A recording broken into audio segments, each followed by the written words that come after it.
Hola, bienvenido to the Green Cards to Greenbacks podcast. Hosted by me, Nestor Vargas. I'm here to teach you everything you need to know about using your dinero to create wealth and find money independence. As a kid from Colombia who grew up in a barrio, I got fed up with having money insecurities, so I decided to become a personal finance expert and a certified financial planner. After 12 years of mastering my money skills, I'm ready to share with you how I help million-dollar clients grow their wealth. If you're looking to become a master at managing your dinero, you're in the right place. Now, let's dive into the episode. Welcome back, mi gente. I am so glad you are here, and I'm actually super happy you're listening to the last episode of season 1 of the Green Cards to Greenbacks podcast. I will be taking the rest of December off to get ready for season 2 and also to get ready for our live show we'll be launching in 2023, which we'll be doing on a monthly basis. Really hope you can join me for those live shows. Is Bill your opportunity to interact with our guest live and then also interact with me. So it'd be really great to have you there. Now, for the last episode, this episode that will be airing today is actually, we've aired this episode before, but not the way we're going to air it right now, which is going to be amazing. So this is Horacio Peña's episode where I narrated his episode originally. We're actually going to play the episode fully without narration, so you'll see the dialogue that we had. And the reason that I'm replaying this episode is because it was the most popular episode of season 1. Tons of amazing knowledge for you to be able to walk away with some really great nuggets. Now, in season 2 of the show, we're going to really focus on bringing back some really great guests that can bring a lot of value to the table so you can walk away with some actionable items. Then I'm also going to be really focusing on providing financial planning techniques that you can use to improve your riqueza. So I hope you guys can continue to listen to the show.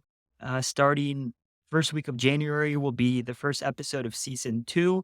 In the meantime, feel free to follow me on social media on Instagram, Twitter, TikTok, LinkedIn, Facebook. My handle is Latino Money Man. Follow me on Instagram. That's where I'm most active in, but LinkedIn as well. So thank you so much for listening. I hope you guys go ahead and have a great holiday season, a safe one, and we'll be talking to you soon. Take care. I'd like to introduce Horacio Peña to you. He is a native of Mexico who came to the US with only $200 in his pocket. Through grit and perseverance, he later became the youngest partner ever at PricewaterhouseCoopers, one of the world's leading consulting and accounting firms. He is now an internationally renowned transfer pricing expert, a top economic advisor to some of the world's largest and fastest growing multinational companies, and a tax principal and a senior economist based in New York City for PricewaterhouseCoopers House, the headquarters. So without further ado, let's go ahead and get started with Horacio Peña. Let's listen in. Thank you so much for being here today. Let's go ahead and get started with maybe your journey here to the US. If you could tell us, what do you remember about the journey? What brought you here to the US? That'd be probably a good starting point. Thank you, Nestor. I'm so delighted to be with you today. Thank you so much for the invitation. So let me just step back even further. I was a kid living in Mexico, studying, but ever since I was a little kid, I was interested in transactions in business. Back then, Mexico was full of import substitution. There was not a trade. So I used to go to the black market and buy products that you could buy here in the United States and sell it in my school. I used to be robbed sometimes, and it was sometimes it was difficult. And I remember some of my friends were crying when we got beat up once, and it was like, well, sometimes we have to diversify our risks. But no, one day there was a huge financial crisis. I was a kid, and there was a huge financial crisis. I remember government nationalized all the banks in Mexico. Inflation went up to 100%. It was total chaos. And I remember I was a young kid. Felt totally lost and upset and sad. I didn't understand what was going on. And that was a day I got really interested in economics. And I said, I want to be an economist. And at the time, my family was immigrating to the United States, and I was doing my military service. So I had to stay behind, do my military service, and had to cross the border in a bus because I didn't have my cartilla militar. But I did have my visa to the United States, so I was good. I crossed the Rio Grande. I was in the bus with I sold every possession I had, and I had my $200 in my pocket, and taking the bus to Houston, and that's how I started my career. I did apply to colleges in the United States, and I remember when I applied to college, it was such a daunting task. There was no internet back then. There were no manuals on how to apply to college. My English was pretty poor. I took the TOEFL exam, and I got pretty lousy scores.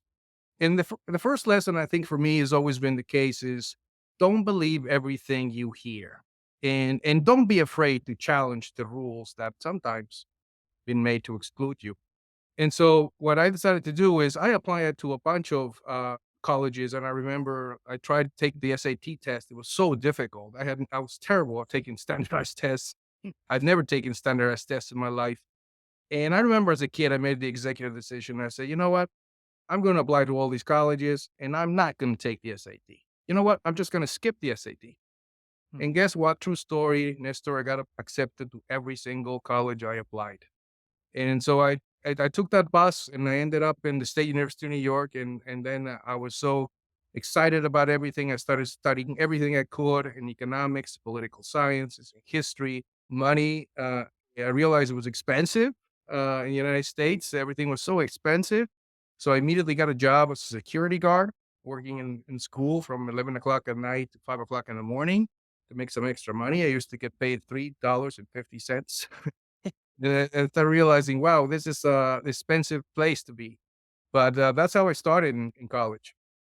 Amazing, amazing. So let me kind of pause here for a second because our audience may not know maybe a couple of things you've said. So you said the black market. Tell me what the black market is. Well, many countries in Latin America, they were in the old days of import substitution. You were not allowed to bring in goods from America, from the United States. When I grew up, there was only one pair of sneakers, one pair of jeans. They were not all the goods and services we have enjoyed today. So if somebody wanted to buy an American chocolate or an American Nike sneakers were really important, you actually had to go to a market that was illegal, that they would import, sneakers and all the kinds of things in the United States, and you had to buy them and resell them. So right now with globalization, we take for granted that we have access to everything, but it was not always that way, where markets were very restrictive in the past. Interesting. I have a finance degree and I never was taught that. That history lesson was skipped. I never knew that the globalization or deglobalization was to that point at a certain point in time in history. And it wasn't too long ago. So what was that, maybe 30, 40 years ago? Yeah, that's right. And you know what? We might see that come back again because now there's a global trend on localization. And look what's happening in Russia. Russia's going to see those markets close down with all the economic sanctions, and they're going to be wishing they had McDonald's and wishing they had European goods because they're not going to have them anymore. True story. True story. Okay, and then you also talked about cartilla militar. For those of you who don't speak Spanish, that is your army card that you have, right? And Yes. and you have to complete a certain amount of years in order to not have to be in the service anymore. So Yeah, they have different options. Sometimes you don't have to serve. Sometimes you get black ball, which means that you just show up on the weekends or you're on reserve. But the point is that the government would not, in those days, give you a passport until you actually complete your military card. love it. Okay, so now you get on this bus, and I guess your family is already here, right? Yes, yes. Okay, walk me through what was going through your mind when you're in this bus. Well, I was very excited. States, we heard a lot of bad things about United States, but a tremendous amount of opportunities in the United States. I mean, I was so eager and hungry and ambitious to learn, to understand, particularly, all the economic problems of Mexico. I wanted to understand why Mexico was suffering so much from the economic crises and why international things were so important. And in Mexico, when I tried to study economics, basically there were just two ways. Either you study Marxist economics in Mexico and in the National University of Mexico, or you studied like right wing neoclassical economics. There was nothing in between. So for me to come to the United States and have access to a liberal arts education and to be able to choose your courses and study anything you want, it was just a dream come true. Amazing. What is the difference between the Marxist economics and then the other types of economics you talk about? Well, I think that there was, the Marxist economics, Marx would basically say that the means of production, the factories, the goods, the agriculture should be controlled by the state, basically the government. And they push for communism basically. And as we all know, or we some there were many countries who pursued communism, like the Soviet Union, Russia, China, but many of those experiments collapsed. Many of those systems ended up in totalitarian systems, meaning dictators exploiting things and reducing, curtailing the liberties of citizens.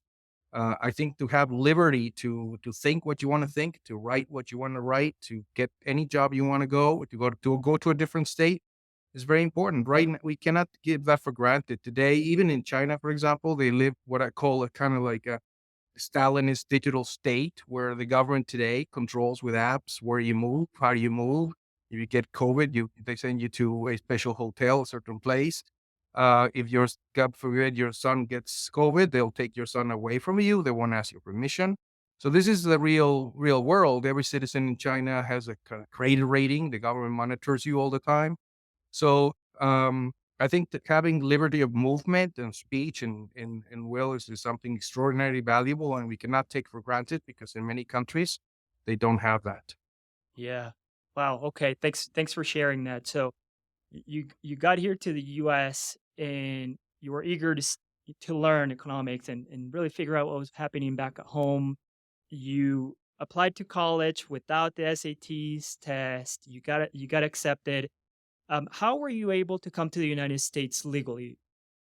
And I was very, very, very fortunate that my father was a doctor and he got a job because of his medical profession and innovations. And so as a result, we had a visa. We didn't have any certainty that he was going to get a green card, but we did have a visa. And for that reason, I was kind of in a rush because I didn't want to, if we had to go back to Mexico in a couple of years, I didn't want to start my education all over again. Yeah. So I wanted to make sure that at least I could finish my college degree.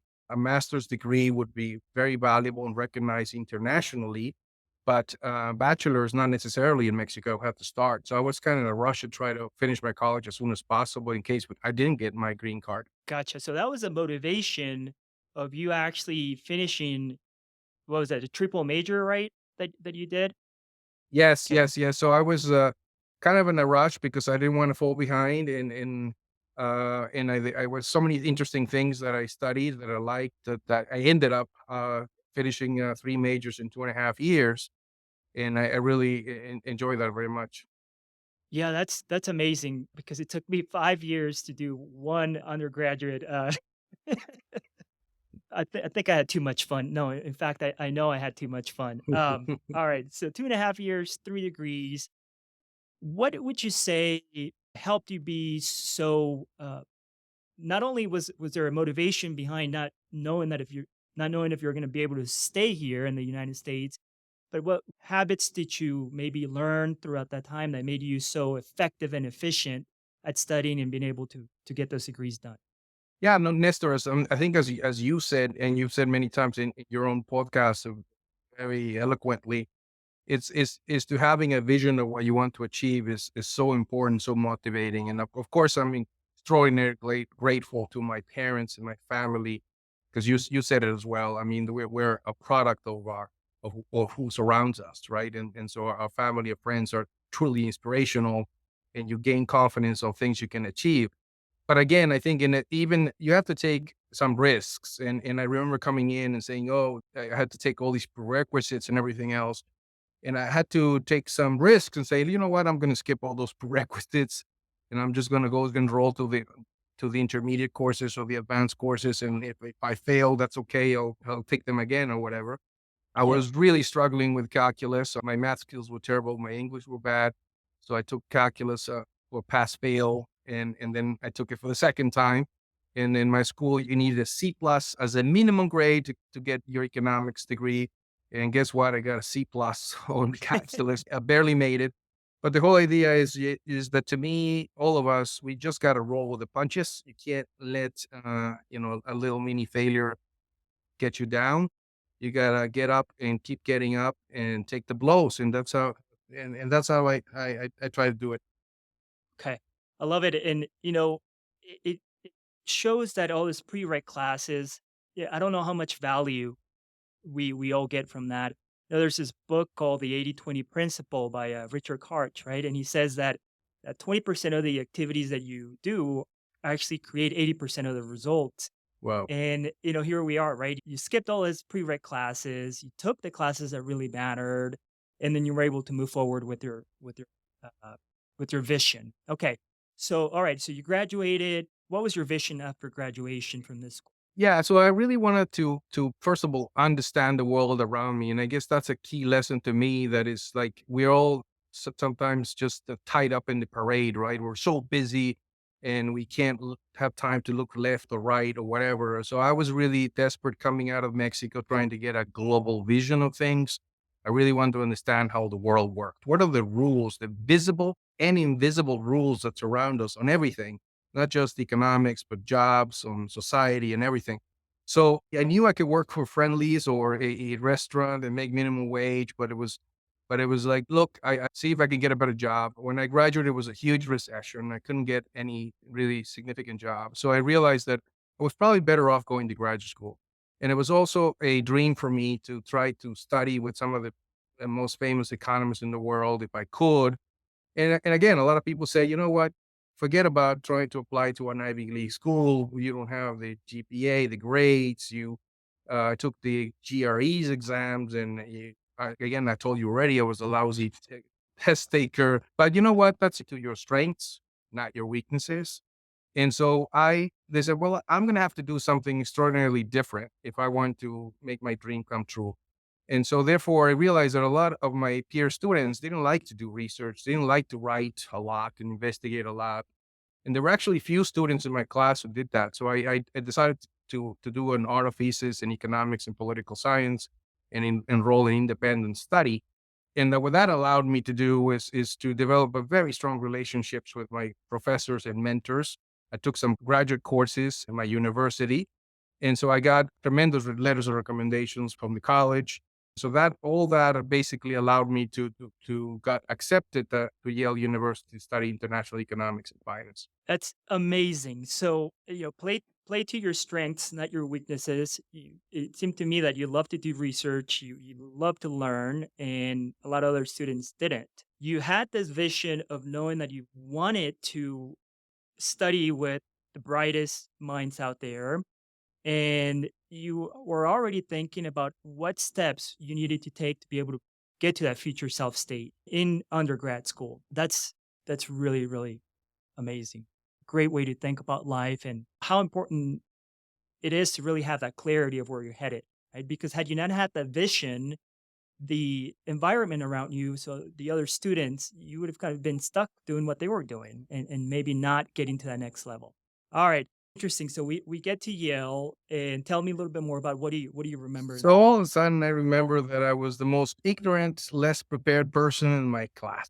Everybody from all over the world, from India, from China, from Germany, from the UK, everybody spoke better. They had much more advanced mathematical skills than I did. And I did suffer a little bit, tell you the truth, Nestor, feeling the least prepared student in the class. If you fail one course, you get expelled. And I remember getting a super low grade in advanced microeconomics, and the professor called me in and said, if you failed the midterm, so you need to get a 96 in the final in order to pass.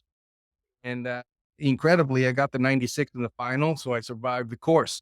And at the end of the day, the professor said, You're the only student in my entire career I've seen to pull the curve on both sides, on the low end and the high end in the same semester. But I think the lesson there for me is that, again, I had to basically outwork people. I had to work double and triple. I remember going to the law school at Yale, and I was shocked. I was told that I have to read 500 pages a week of all these court cases. And I started reading the first one. It was such a slow reader. It was impossible for me to read it.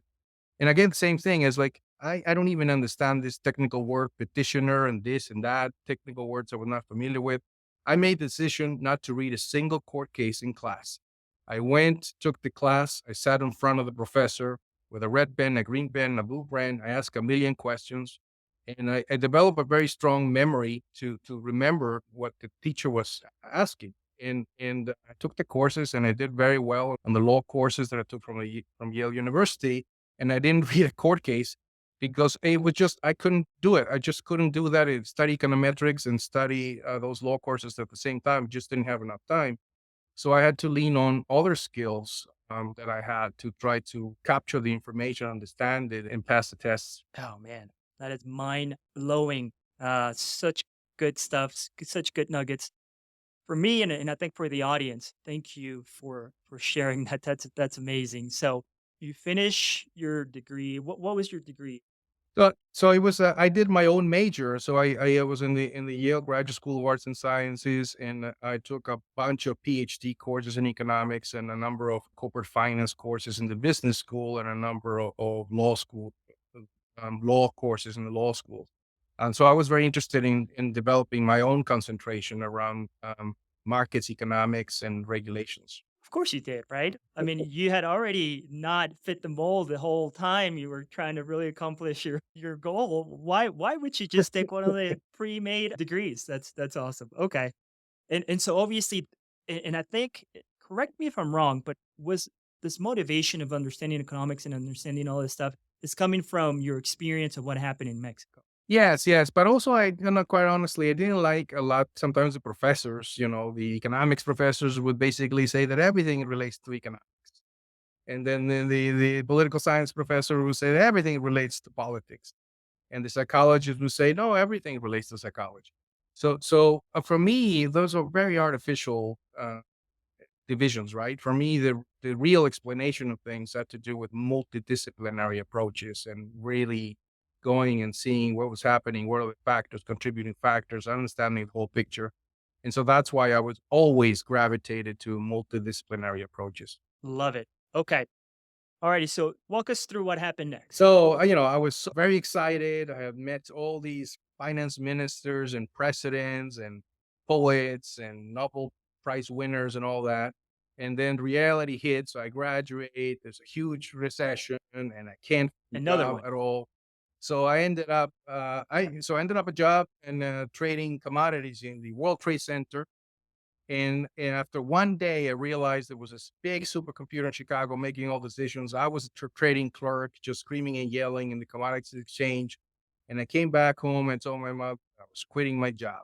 And she was very upset. And I said, don't worry, I'm going to get a job tomorrow. He said, are you crazy tomorrow? I said, yes, tomorrow. And luckily, my sister got me a job as a waiter in a restaurant. And so that's why actually, believe it or not, learned client service by becoming a really good waiter.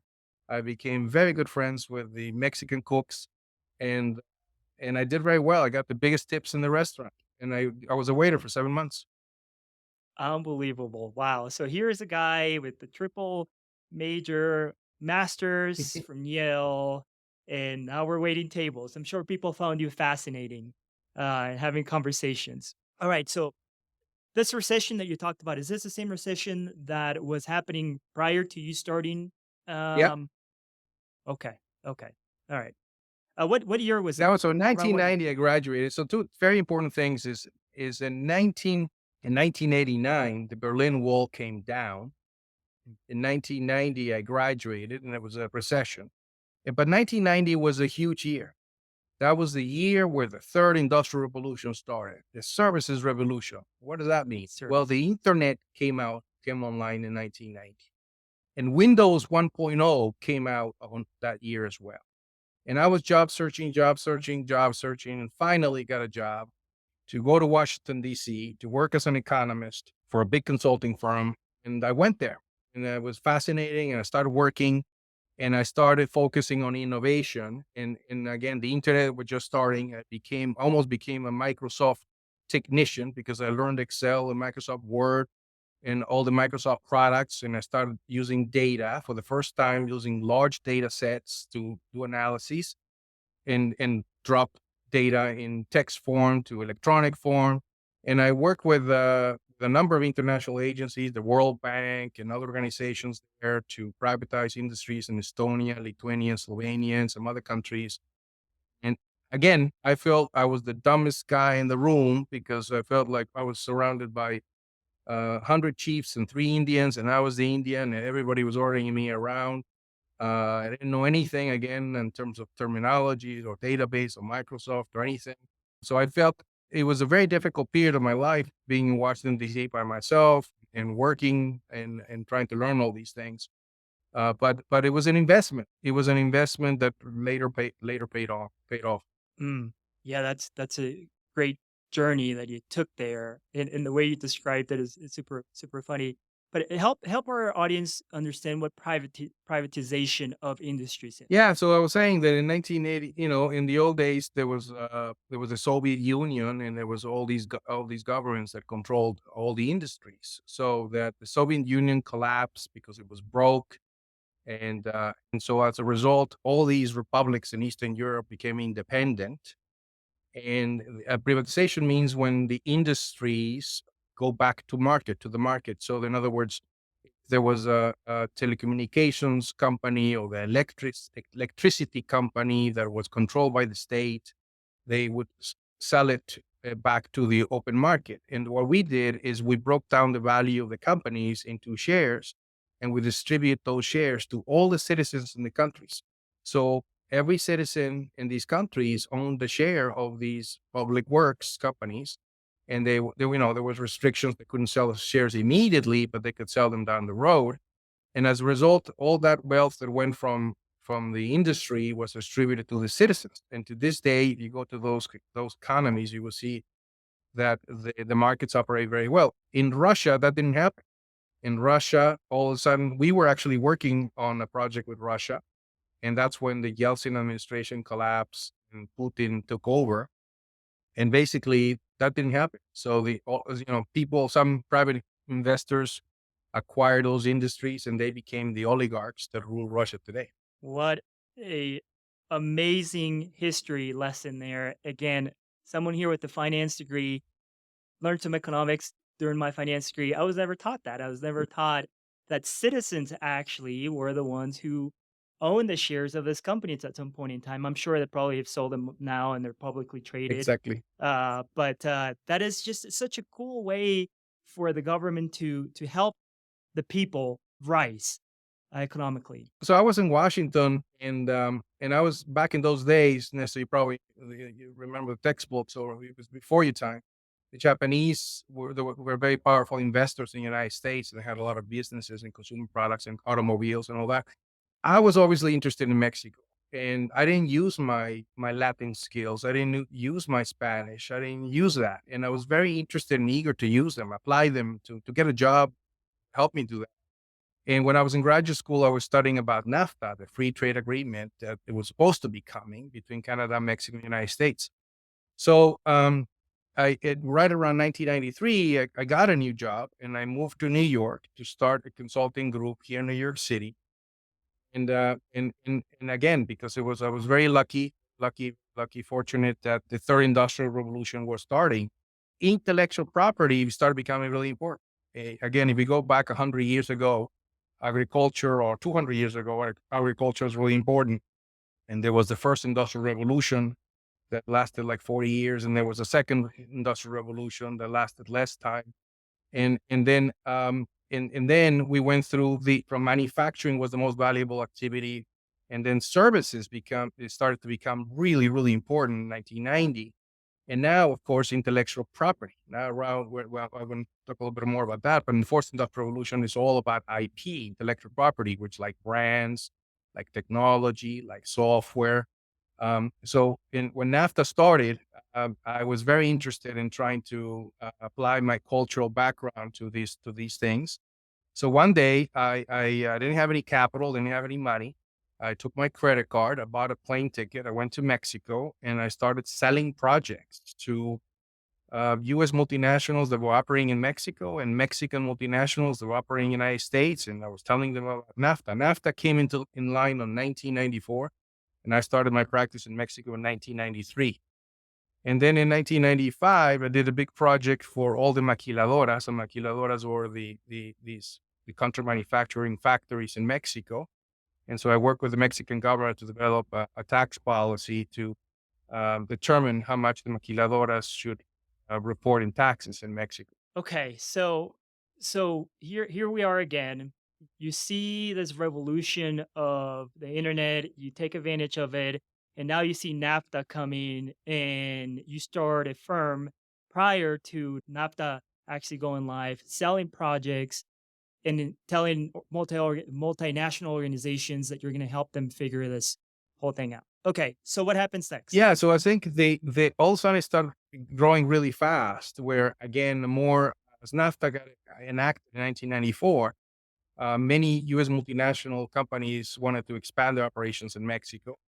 And so it was not just 5, 10, 20 projects. So we set up a joint venture. We actually a formal joint venture to expand the practice. It was very, very successful. We were very busy, whether it was helping Televisa export telenovelas all over the world, or whether, or cervezas, or and beers, or in determining, did a lot of valuation work in terms of how do we value brands in emerging market or in the United States. So we did a lot of interesting work. And then in 1998, my firm merged, and they asked me, well, we have a tremendous track record here. Can we do that in Latin America? So I went to Argentina in 98 and started the practice in 98, and Venezuela in 99, and Peru. And during those years, we expanded to Spain and Israel and so forth. So we started helping small companies, medium companies, large companies do business all over the world, dealing with taxes, dealing with regulations, helping them do business, helping them grow their businesses. And it has been a tremendous ride. And that practice has grown dramatically to the point that we now have 5,000 full-time professionals operating in 130 countries. In 2006, I started as a research center in Argentina, and with staffed by economists and business people, accountants, and lawyers. And then later on, we started hiring. I was very proud that we started hiring STEM professionals: science, engineering, math, biologists, physicists. And a lot of these folks were unemployed, but very strong minds, very capable.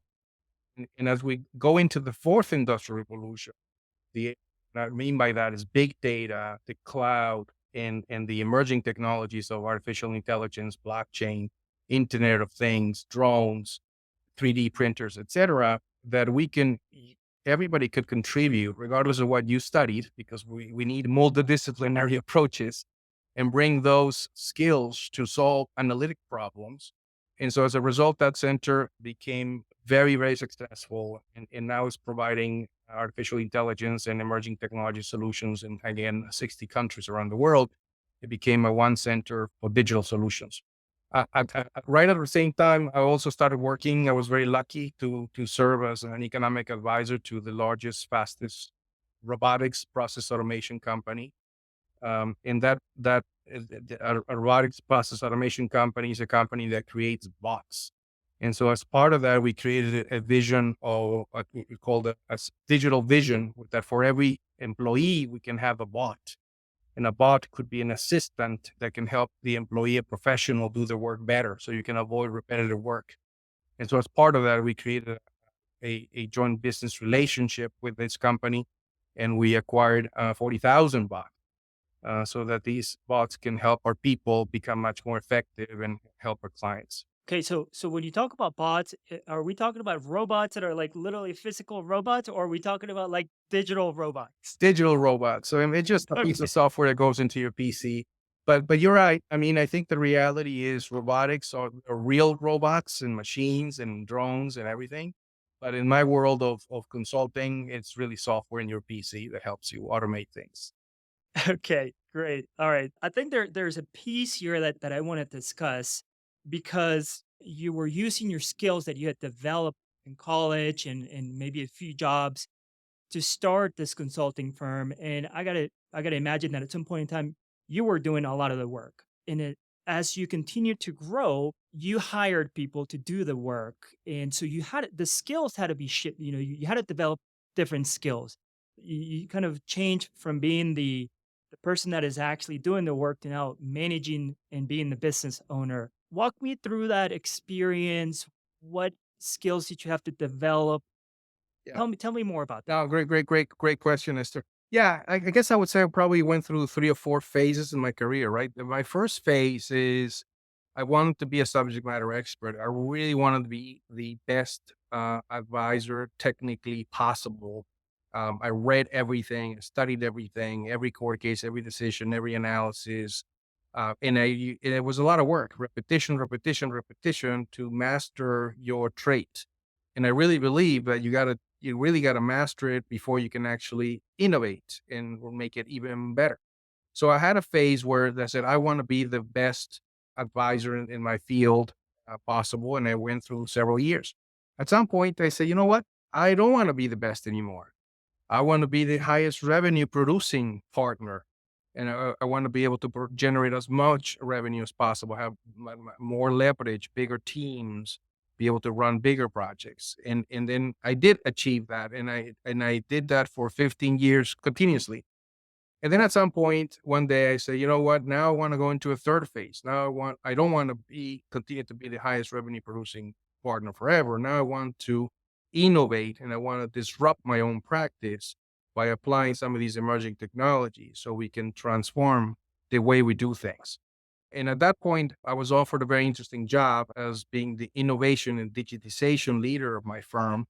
So I had that role for 3 years where we use that this innovation activities as part of the fourth industrial revolution to try to transform our business. So thank you for sharing that. I got to ask a follow-up question here. What I'm trying to really teach the audience is that you have to think about where you're headed in a very creative way, or else you're going to get stuck.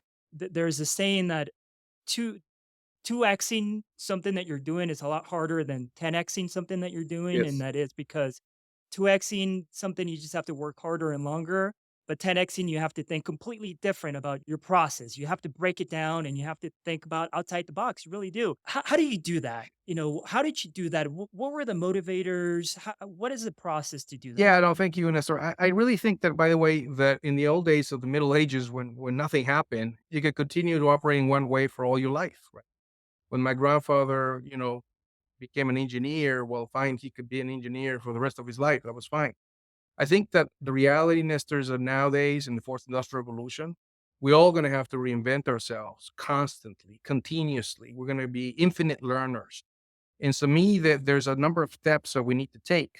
And number one is we really got to declutter and simplify our lives. And we really need to identify what's holding us back. Because if you're constantly overwhelmed, like I said, going back to the parade, then you don't have the bandwidth to look at the panorama, to look at the big picture, see what's going to change. I have something that I call my SID theory, CID, consumption, investment, distractions. And that is that a lot of people think that they're investing in themselves, but they're actually just having fun. And so that's more of a consumption activity. And then more nowadays, there's just so many distractions, whether social media, whether you're focusing on something else, people are asking you favors. And so the more you focus on distractions, then the less you have to really invest in what's going to make you successful and unique in the future.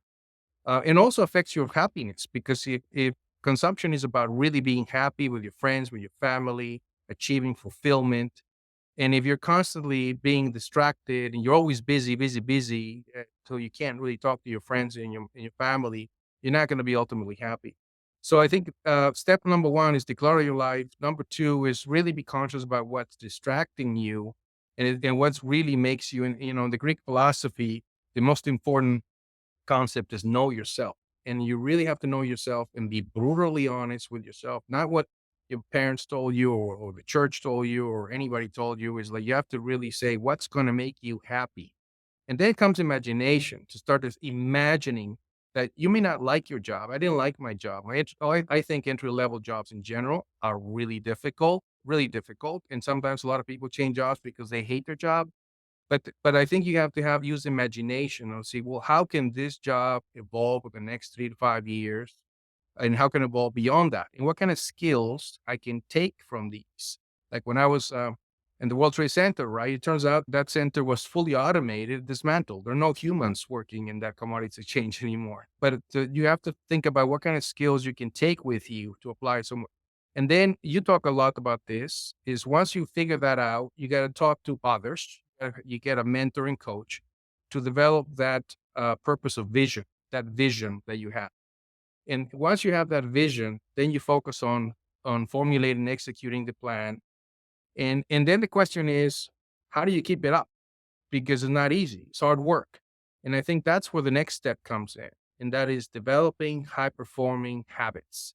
I think habits are really important. We human beings are animals of habit. My father was in the army, so when I was a kid, he would wake us up early and do certain things. So I got it firsthand. I benefited a lot by that. Nice. So even today, I wake up at 5 o'clock in the morning, and I read the papers every day, and I do certain key things. But the nice thing about it is, once you develop that habit, then it's easy to sustain.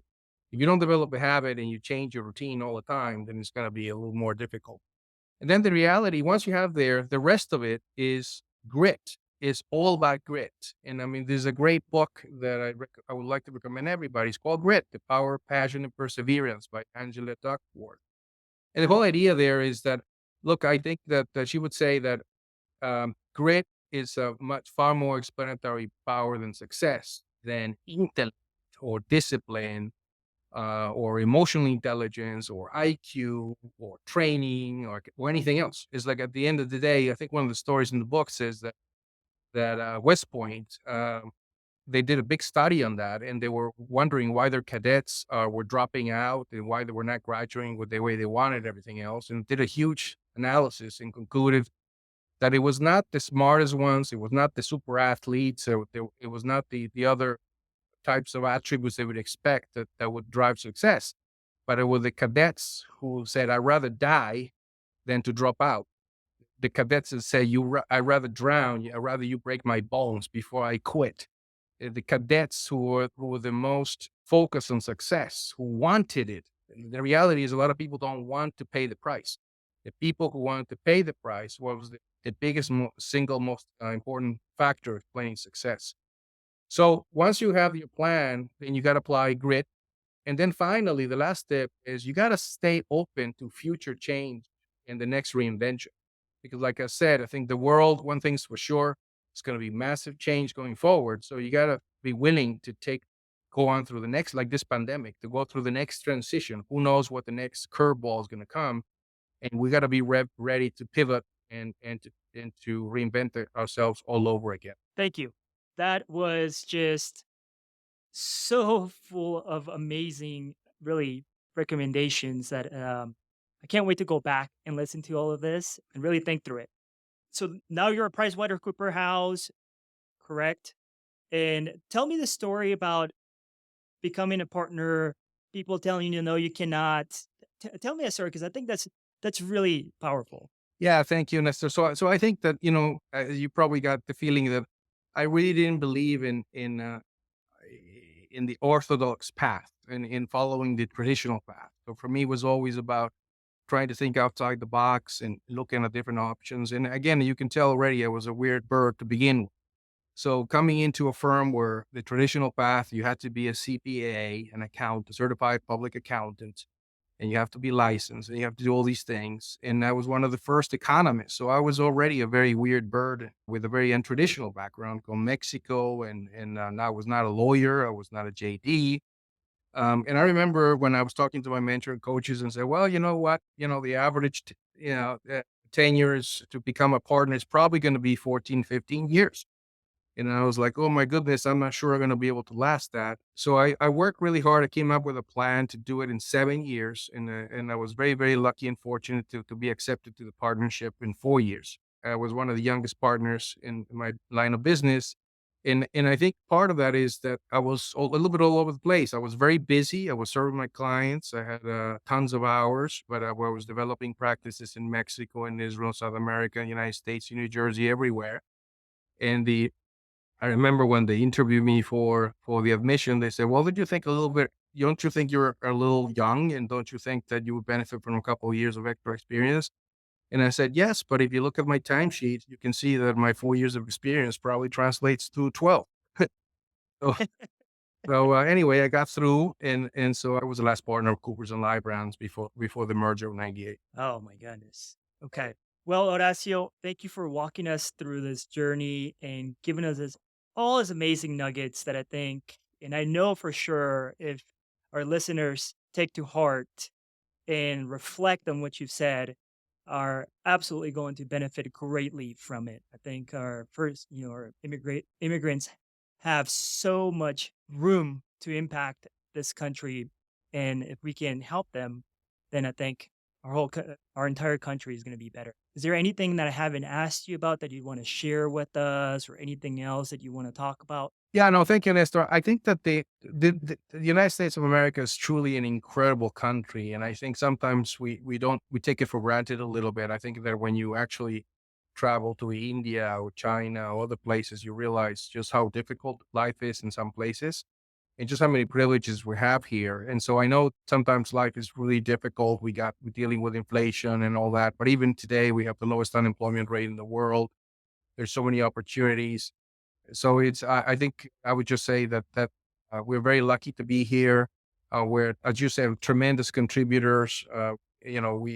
We pay huge amounts of taxes and contributions. I think my tax rate is 55% or something like that here in New York City.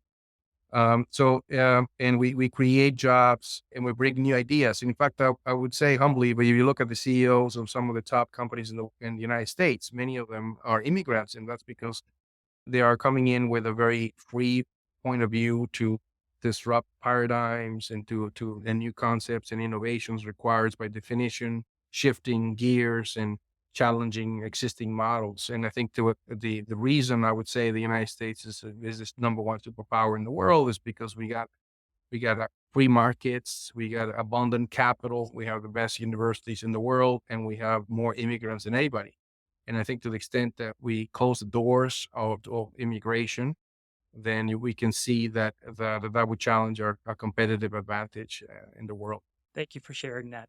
One last question here, and this is more for me. So you talked about your morning routine, and you talked about there's a few things that you do. What are those? I got to find out because my morning routine is really the foundation of everything I do in the morning. So tell me about yours. Yeah, no, absolutely. Well, I think, my father's a doctor, so he always tells me, we're human beings at the end. So if your body is not well, then everything else is not going to be well, right? So I think I'm a big sleeper. You got to sleep well because if you don't sleep well, I realize my first thing to go is my sense of humor, my enthusiasm. It's a lot easier to get depressed, right? So I think we have to really sleep well. So I guess the key point is please prioritize you because if you don't prioritize yourself, you can't help anybody else. So you got to be in balance. You got to be well rested. I'm a huge coffee drinker, but I try to get the exercise out of the way in the morning if I'm going to do a jog or whatever. And I read everything I want to read and get everything done in the morning because I'm going to have a very busy day. So I think, yeah, I start by prioritizing myself, having my coffee, doing my reading, doing my exercise. So by the time I show up in my office, I'm ready to go and be 100% focused on the problem that I'm trying to solve. And that problem that you're trying to solve, you already know what that is before the day starts, though, right? Yeah, well, you talked about that. I think you mentioned it about yeah, what's the name of that book? Eating the Eat that Eat frog. that frog, exactly. So once you have, I think we haven't talked about multitasking. Multitasking could be a little bit bad in terms of if you're all over the place, right? So I think Yep. that with the eating your frog is about you have your ranking. These are the top three things I need to do, and you get that ugly thing out of the way first thing in the morning, and you're gonna feel great the rest of the day. You can feel empowered to tackle all the other things. So, but you have to prioritize. And I think sometimes if you have 27 things at the same time, then the whole day goes by and you don't get it done. So I think being able to be 100% focused on getting something done, and sometimes you just have to say no to everybody else and just focus on getting it done. And then you feel great that you check the box and you finish that task. I love that you said 3 priorities. I don't know if that was just a number that you picked out, or not, but, I can't remember who said this or what author said this, but they said, if you have more than 3 priorities, you have none, right? Exactly. And I think that's so true. That's so Yeah, true. and I think the stress is the other piece. I mean, if you have 27 different balls in the air, trust me, you're gonna feel a lot more stressed, right? So I think if you can have the willpower to say, you know what, today I'm gonna take care of these three things and gonna shut down everything else, then I think you're gonna have a little less stress. And once you get priority one done, you're gonna feel great. When you get priority two done, you're gonna feel even better. By the time you get priority three done, you're gonna feel awesome. But I think the problem of stress is we're all over the place. We're trying to achieve everything at the same time, and then at the end of the day, we haven't done anything. So, or we haven't finished anything. So then we feel more stressed, feel worse the next day. So I think being able to have the willpower to break it down into pieces. How do you eat the mammoth? You eat it in small bites and just one bite at a time. Awesome. Awesome. Well, hey, listen, I could probably keep interviewing you for hours and hours and hours, but I also know that you have a job and you have a lot of things to do that I think are going to be super impactful for the world. So I wanted to thank you from the bottom of my heart for taking the time out of your busy day and making this a priority. I think, like you said, it's a lot of hard work, it's a lot of planning. It's also luck every once in a while. Absolutely. You get this people that want to help you, or this happens, Yes. and I believe having the ability to interview you is one of those moments for me. So I wanted to thank you. On the contrary, Nestor, I'm very grateful for the inspirational work you do helping our immigrants, our brothers and sisters, and I'm very grateful. It's very inspirational, your leadership. We need to do a lot more for the sake of our immigrants and for the sake of this country. Thank you. Bueno, pues, I hope you guys enjoyed this episode. I want to go ahead and ask you to please send me any questions you may have or any topics you want me to talk about. Go ahead and send them to Nestor, Nestor, at greencardstogreenbacks.com. I actually read every email you send, so I'd love to hear from you. Don't forget to head over to greencardstogreenbacks.com for the show notes for this episode and really links to any resources we may have discussed. Bueno, amigos y amigas, nos vemos pronto. Let's go make those greenbacks.